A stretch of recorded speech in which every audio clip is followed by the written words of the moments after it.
Okay, welcome to lesson 2.2 on rates. This is in your Mathlinks 8 text,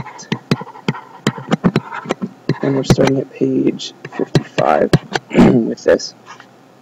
Some great definitions here for you to find. As you know, those are just in the margins of your book. Excuse me, and I suggest you put some examples in there as well, right? Give yourself some numbers you can work with. Use theirs or come up with your own if you can. We've got unit rates in there, and then you'll find unit price as well on between pages 55 and 58. So take a look at those. This is a great question here. Why can rate be expressed as a fraction, but not as a percent? And it has everything to do with the things you're comparing.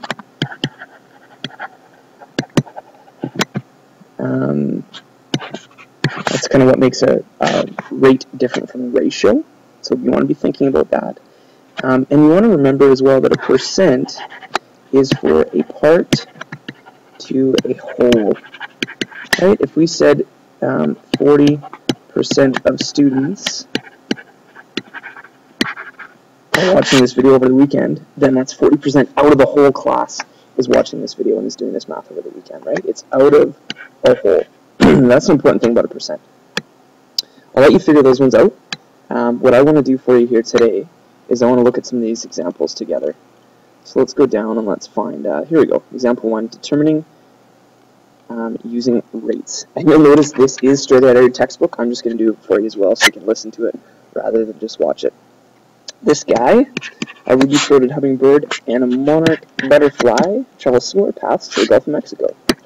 The distance is just over 800 kilometers. It takes the hummingbird 18.5 hours and the monarch butterfly 42.6 hours to cross the Gulf. Our question says there's no A in there. Oh, yeah, this is really kind of A right here. And B. A is to estimate the speed of the monarch butterflies. B is to calculate the speed of the hummingbird and butterfly, and then give each answer to the nearest 100. So if we were to estimate the speed of the hummingbird, we could say that it's going about 800 kilometers in about 20 hours.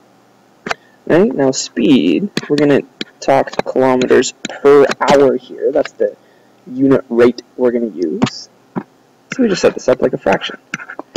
800 kilometers in 20 hours gives us 800 divided by 20 gives us about 40 kilometers per hour. Right? So this is the speed that our hummingbird's doing to get to the Gulf of Mexico. Similar estimate for the butterfly. Again, it's sorry about that. I don't know what that is. It's about 800 kilometers. His speed is about, oh wow. Okay, rolling again. His speed is about 40 kilometers an hour. Sorry, it says it takes him about 40 hours, and we're going to calculate his speed here. So 800 kilometers in about 40 hours. Again, we're dividing. 800 divided by 40, in this case, is 20 kilometers per hour. Right? Those are our estimates. We just use rounded numbers. We estimated the distance, we estimated the time, estimated the distance, estimated the time, and then we use those estimates to do our calculations. The actual speed, you'll need your calculator on this one, is 800 kilometers in 18.5 hours, and that gives us, on your calculator again, 43.24, and we're rounding to the nearest hundredth on that. So 43.24 kilometers per hour. The butterfly, 800 kilometers in 41 let's erase that, 6 hours. Whoop. There we go. 41.6 hours gives us a speed on our calculators of 19.23 kilometers per hour. Okay. And again, that's the nearest hundredth. So and you can see our estimate is quite close to our calculation in both cases, which is great. We didn't round a whole lot. When we estimated, we got some good numbers. Okay, so that's calculating some rates. Calculating some unit rates, actually, because we're talking about kilometers per 1 hour. And there's an example for you. What I'd like you to do is do those show you know questions. See if you can determine the unit rate in each of those situations. We'll talk about those on Monday. Can you even do another example here for you with you? And you can, again, fill this in as I go. Like, make notes of this so you've got your own copy. Stop and start and rewind wherever you need to. Now we're talking about Brent. Brent went to the grocery store to buy his favorite brand of orange juice. He found the following container sizes and prices. Interestingly enough, we're going to be doing this pretty quick to price out things for our barbecue. The question is, here's our question, which container of orange juice is the best buy? Now this is a unique one because we're talking about these crazy quantities here. We've got 414 milliliters in this jug. We've got 946 milliliters in this jug. And we've got 1.89 liters, whoa, in this jug. Now when we're talking unit price in foods, we usually talk per 100 of something. So in this case, we're going to talk per 100 milliliter. We need to do a little something with this guy. First, we need to know how many milliliters are in 1 liter.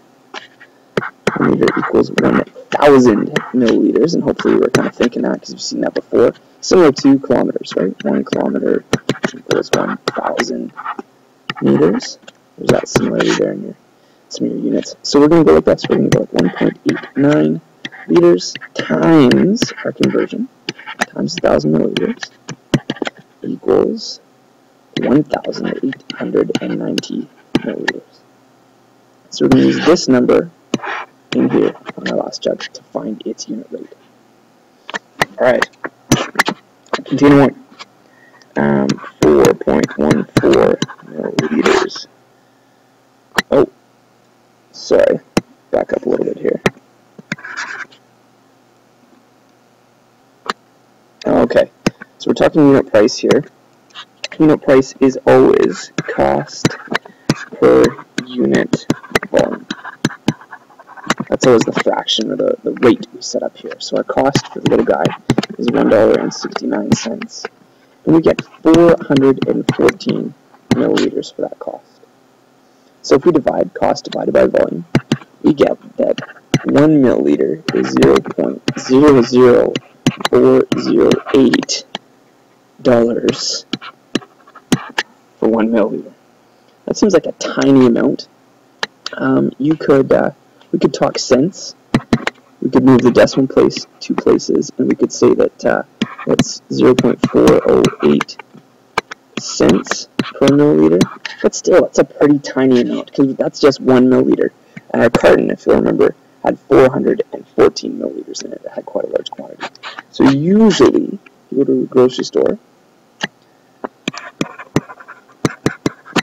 we're going to times that by 100 milliliters, and we're going to get this. We'll start with that first number, 0.00408 per milliliter times 100 milliliters would be 408 per 100 milliliters. So now we're not talking about a unit price anymore. We're talking about a price for 100 milliliters. Now, if you're not sure how that works, that's okay. This is good enough for now. You can talk about 1 milliliter, but often in the grocery stores you'll see it for 100 milliliters. And your book's going to ask you to do this. So for you, we'll worry about this later. If you're still working on the first part, go back and look at the first part again and make sure you just know how to do 1 milliliter. So I'll just show you the 1 milliliter again for these next two.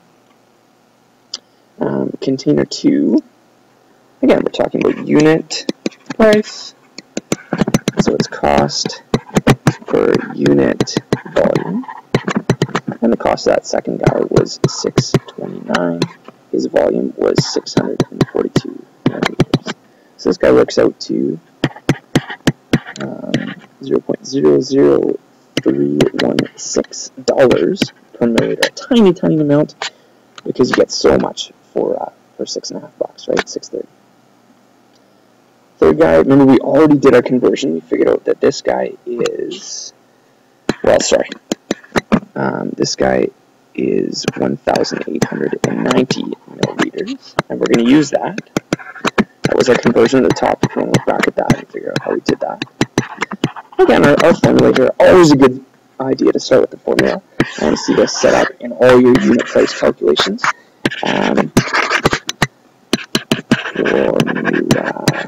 Once you write that out for yourself again and again when you're doing your practice today, you'll remember it. You'll have it figured out. Okay, so our cost is $5.49, and we have 1,890 milliliters. So this guy works out to 0.00290 per milliliter. $0.00290 or $0.00290 on that one. If we can zoom out a little bit here, well, we can just look back, right? This guy was 0.00290, the medium size was 0.00316, and the small size was 0.00408 per milliliter. So as it turns out, in the end, this guy is the best, right? Because he's the least number of cents per milliliter. So we can answer the question here, the best Y is the 1.89 liter carton. I also like seeing this. Write any word problem. If you finish with a sentence, it kind of forces you to rethink the problem and figure out if you got it right or not. Okay? That's the last example I'm going to do for you guys. Again, your job is to do the show you know questions. See if you can do one just like the example we did. Look back at the example again. You've got to do some conversions here, right? Just like we did. And figure out which one of those salsa containers is the best buy. Good luck. We'll look at those on Monday.